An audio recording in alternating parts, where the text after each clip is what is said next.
Welcome to the Albuquerque Journal's Business Outlook podcast. CNM is truly one college with infinite possibilities in tech and data sciences.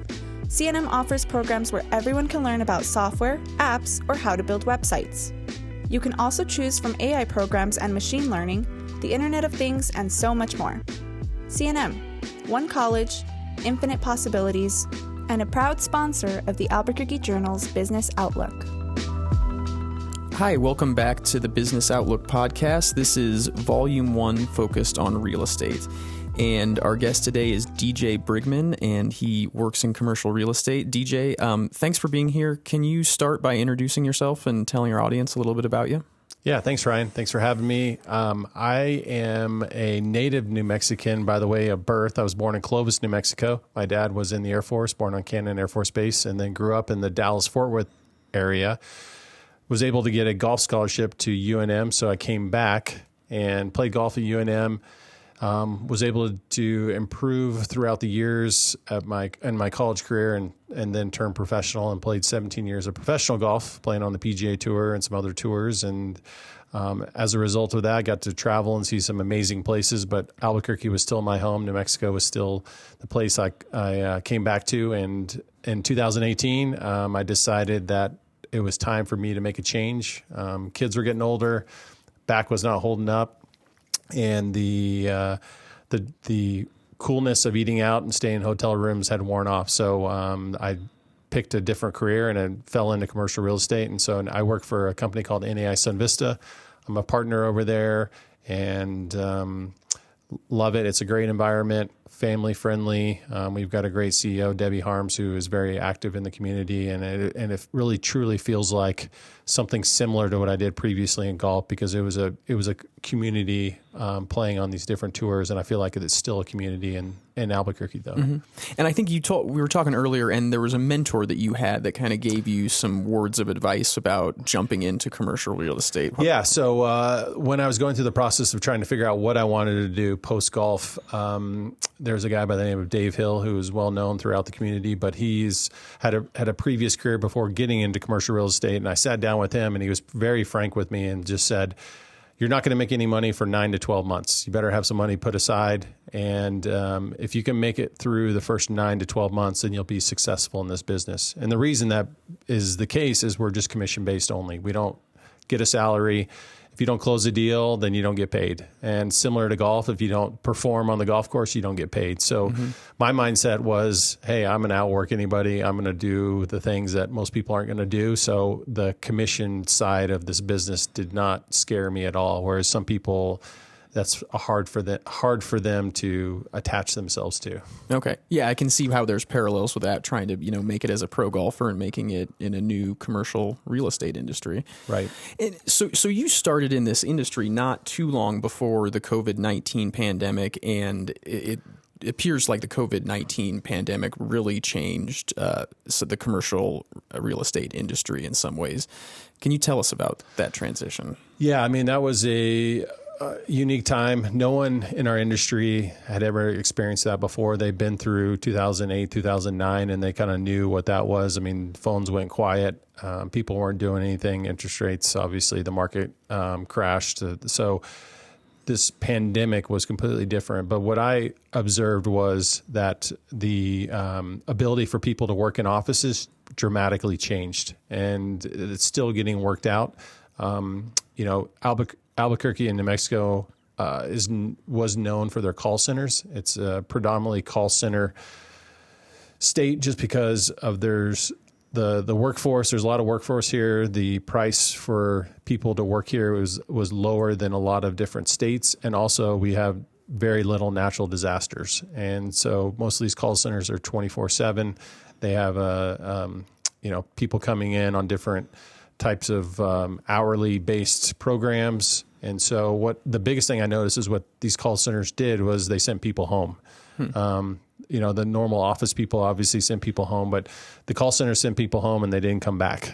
And they just gave them a computer and a phone and said, you can work from home. So as a result of that, we had a lot of big vacant spaces out on the market. Most of that's been absorbed, and you've seen charter schools really grow in the past 3 years. You've seen The financial institutions really grow in the last 3 years, and medical has really grown in the last 3 or 4 years. Those are what's considered, I would say, more of the essential businesses that have actually benefited from the COVID-19 pandemic. There's some other ones that have not. Call centers, obviously, is a big one. And, that's been the biggest shift that I've seen in our market as a result. Okay. And not necessarily that Albuquerque's, those call centers aren't necessarily shutting down. They're just sending their workers home and letting them be remote. Yeah.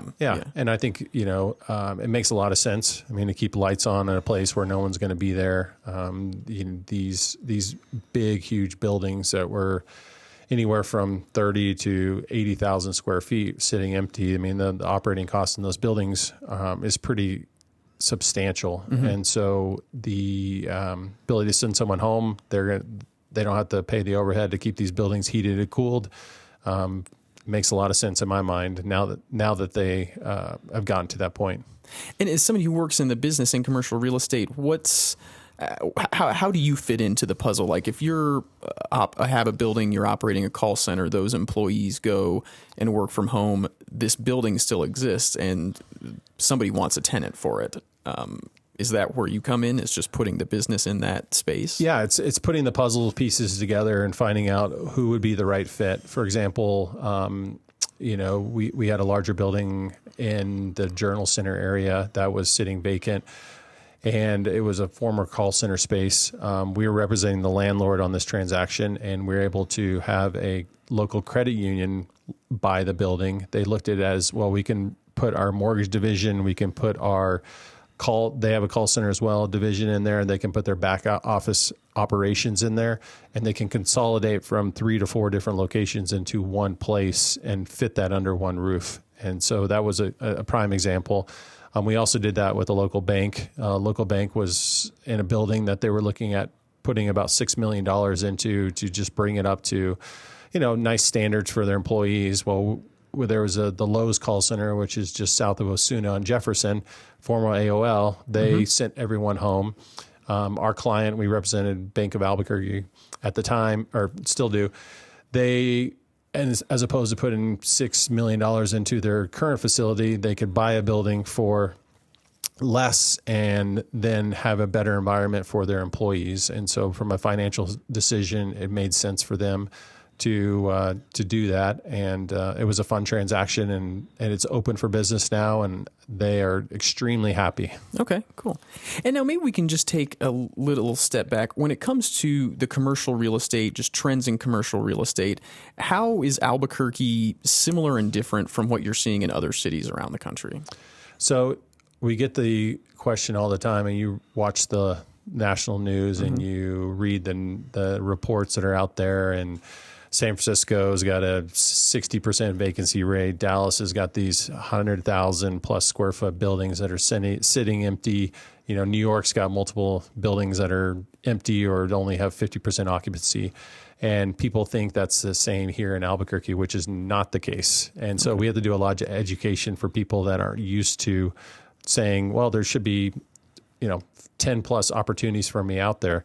And the reason that Albuquerque is different is because we have some huge companies that create a lot of jobs, and those jobs are have been pretty standard. San Diego National Labs, for example, one of the largest employers in the state. They, when they have contracts, they're looking for local defense contractors to help partner up with that, and so that's something that is always consistent within our market. The UNM Medical Facility Press, Loveless. So the medical facilities here are pretty robust, and so those create a lot of job opportunities. And we don't have a Fortune 100 company other than maybe Intel in town that has a headquarters here. And so when they decide to lay off, half their workforce or whatever the number is, then we don't have those big see those big dips like some of the bigger, larger cities do. Okay. And that's a nice thing about Albuquerque is because the employment stays fairly steady compared to some of these larger markets. Okay, so we're not seeing, hundreds of thousands of square feet of office space vacant in the Albuquerque market, even though we are some bigger cities are still experiencing that. Yes, and we don't have huge buildings like some of these other cities have as well. Mm-hmm. I think our last building that was built was back in 2008, and we haven't really had a multi-story, multi-tenanted building even break ground since. We've had some build-to-suits for owner users, but we haven't had what some of these bigger cities do, where they're building these 30, 50, 100-story buildings in the hopes of getting somebody. Okay. What this rise of the hybrid workforce where you work 3 days in the office and 2 days outside of the office, how are businesses kind of navigating that with their commercial office space that they lease or own? So what I'm seeing in the market is that they're still trying to figure out what that looks like. I think from an employee standpoint, some people like having the in-person conversations. They like having the water cooler talk. Mm-hmm. They can problem solve a lot faster when you can go around the corner and talk to someone at their desk, as opposed to getting on the phone call and trying to call them and they're not available and then waiting for them to call you back or shooting off an email.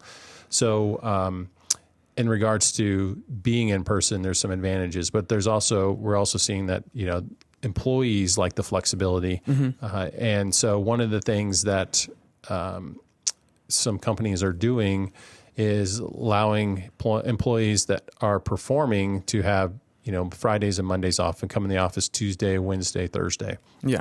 And fluctuate that way. On the other flip side of that, you're seeing some CEOs requiring employees to be in the office and not allowing them to have that hybrid work model. And the reason for that is just production. Production studies have shown that in a lot of industries, it has gone down when they are remote. When you're working from home, yeah. Right, it's maybe that flexibility. And also I would imagine that if you're operating a business, if you're leasing a building for a year, it doesn't really matter if you've got employees there for 3 days a week or 5 days a week. Your lease is probably going to be the same. That's correct. And so that is one thing that we've seen in the market recently, is that companies are trying to figure out their right sizing into what that would look like. So they normally had 20 offices previously, and now they're having a flex hybrid type schedule, and they only need 10 offices because there's people sharing offices. They're looking at maybe going down to a smaller footprint.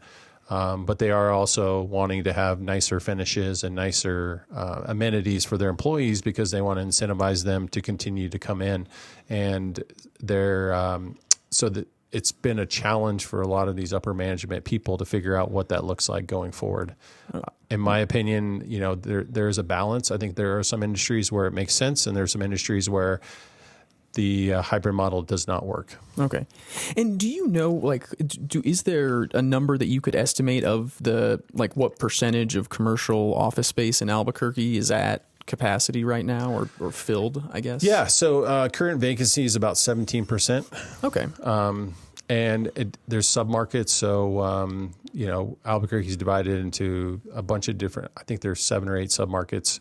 The submarkets that are struggling the most are the downtown submarkets and the airport submarkets, and this is office related. The submarkets that tend to do much better are the North I-25 submarket and the far Northeast Heights submarket. And that's just a testament to people that want to live and work close to home. Okay. So, and the submarkets are geographical? Correct. Okay. Yes. Cool. Okay. Interesting. Yeah, I live downtown, and it does seem like there's quite a bit of vacant office space there. I'm not imagining that, or no, you're right on.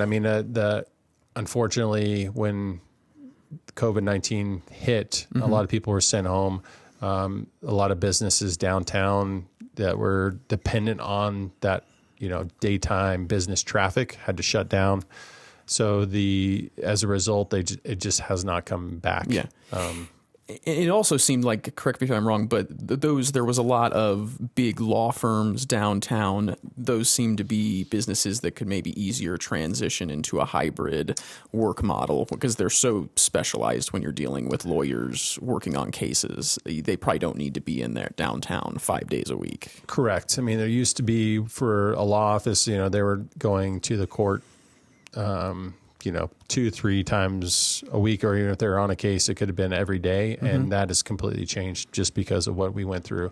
Now a lot of that stuff is online, so they can talk to judges and things can get settled via Zoom and other types of platforms. Mm-hmm. And so the need to be downtown for the proximity to the courthouse is not as important as it used to be. Okay. We talked about call centers and how and that trend that's been going on in call centers are a big part of Albuquerque's economy, but there's a lot of other specialized parts of the economy. I mean, Kirtland Air Force Base, which includes Sandia National Labs and all the subcontractors that go with it. How does that? Can you just talk to us about commercial real estate for what it means for Kirtland Air Force Base and those companies that they contract with? Are they needing office space in particular locations? How's that kind of market working out? So typically they like to be able to be in close proximity to the gates, whether that's a Eubank gate or any of the other gates, just because there's sometimes their contracts require them to go on base, mm-hmm. Or have that relationship where someone that is on base can come see them fairly quickly. There's a company in town called Blue Halo. They mm-hmm. do a lot of stuff with Space Force, and they have developed a great relationship. They're currently in the Science and Tech Park, mm-hmm. which is a huge master plan development, 25 years old, that houses a lot of these contractors that you're talking about. And the reason that location suits well for all of them is because the Eubank gate is right there. The Sandia National Labs has a big presence there with a building that they constructed a few years back, and they also have some office space there. And then they can do a lot of testing. So these defense contractors, they need a mix of space. Some of it is office, some of it is high bay. They're doing some pretty specialized and secure type of testing, whether mm-hmm. that's with lasers or other different types of apparatus that is above my pay grade. Sure. So that area is a very advantaged area for them to be able to be in, just because of the setup of it. Okay. And when you say high bay, like I'm thinking, I recently toured Rocket Lab, which mm-hmm. is working, Veris Research. We had them on. They've retrofitted an old Toys R Us into an advanced manufacturing facility. Because some of those contractors, those businesses that are going after federal contracts, their expertise is in pretty advanced, high technical stuff. Is that what you refer to as high bay? Or correct? Okay. Yeah. So these. When I say high bay, the definition I'm kind of pertaining to is a space that's typically over 20 feet clear height. Sometimes they have specialized flooring. They need specialized, strength in the concrete, or a different type of flooring. They need a high power because of the equipment they're running within these spaces require a lot of power, and so it every need is different. But in the general sense, that's kind of what it looks like. Okay. What do you think are the biggest needs in Albuquerque in terms of commercial office space? I think new office space would be great. The challenge is the cost of construction.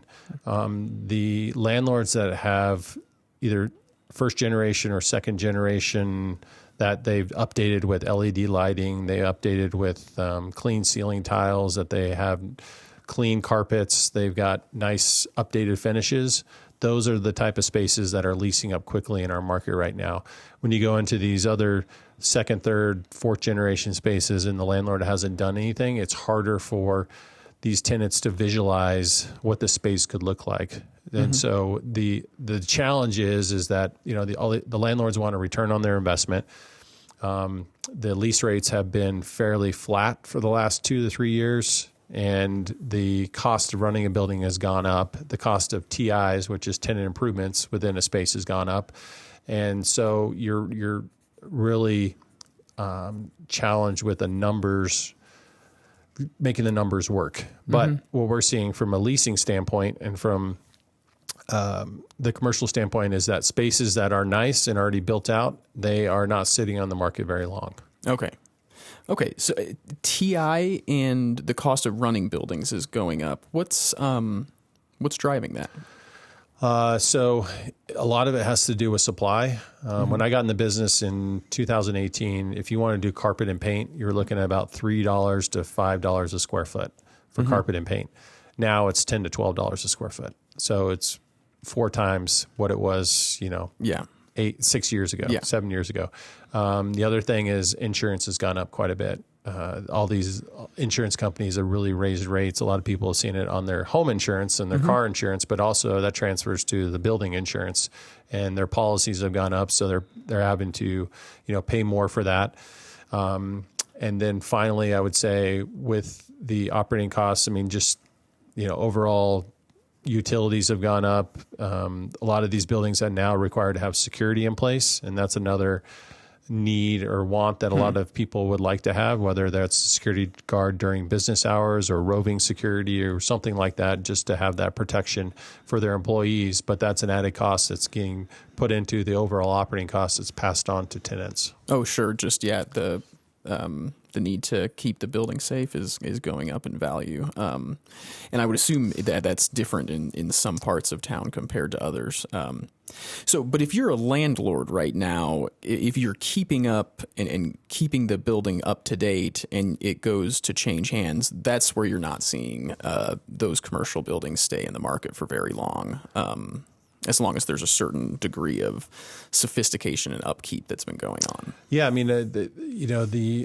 the sales part of it during 3 years ago when interest rates were low, it was hard to find a building that would stay on the market for more than a month or two that was for sale. Now the interest rates are higher. You're seeing the buildings stay on the market a little bit longer. However, we don't have a ton of supply here in Albuquerque. We haven't built a building in quite some time. A lot of people are just waiting and seeing what's going to happen before they make financial decisions.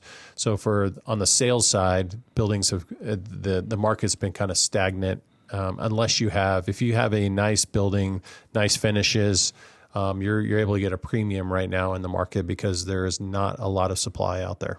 Yeah.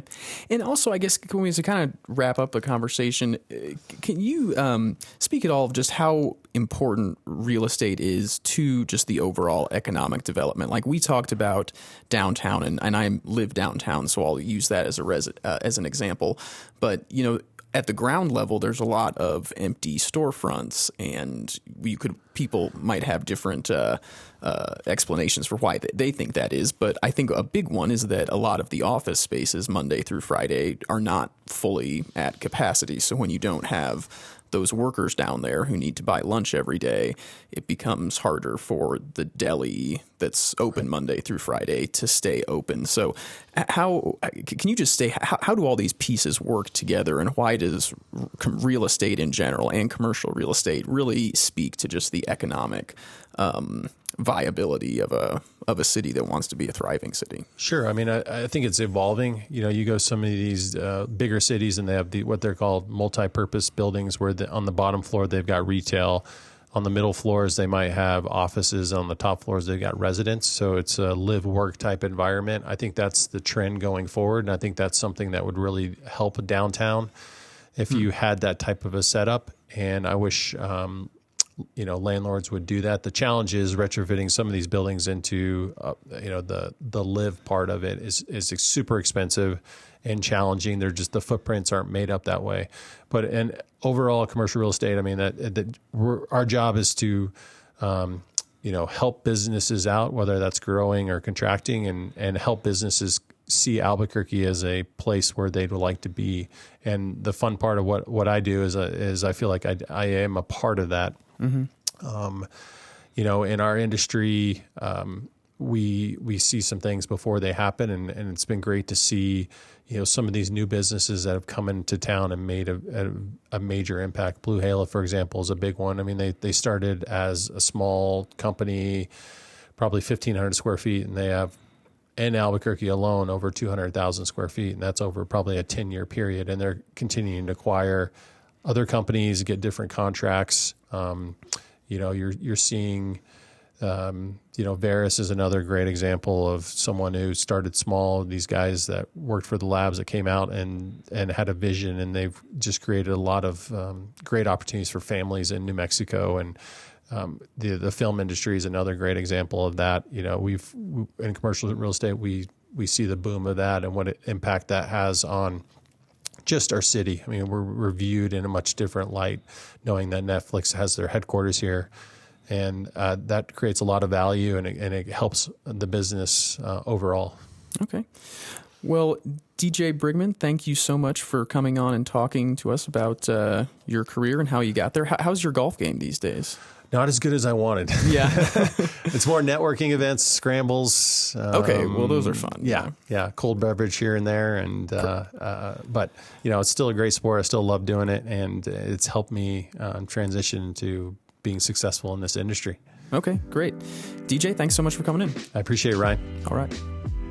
Thank you for joining us. You can find this episode and all our podcasts on the Albuquerque Journal website, abqjournal.com, as well as on YouTube, iTunes, Spotify, and SoundCloud. If you enjoy our podcasts, please like and subscribe, and consider becoming a digital subscriber to the Albuquerque Journal to help us continue to bring you more content like this.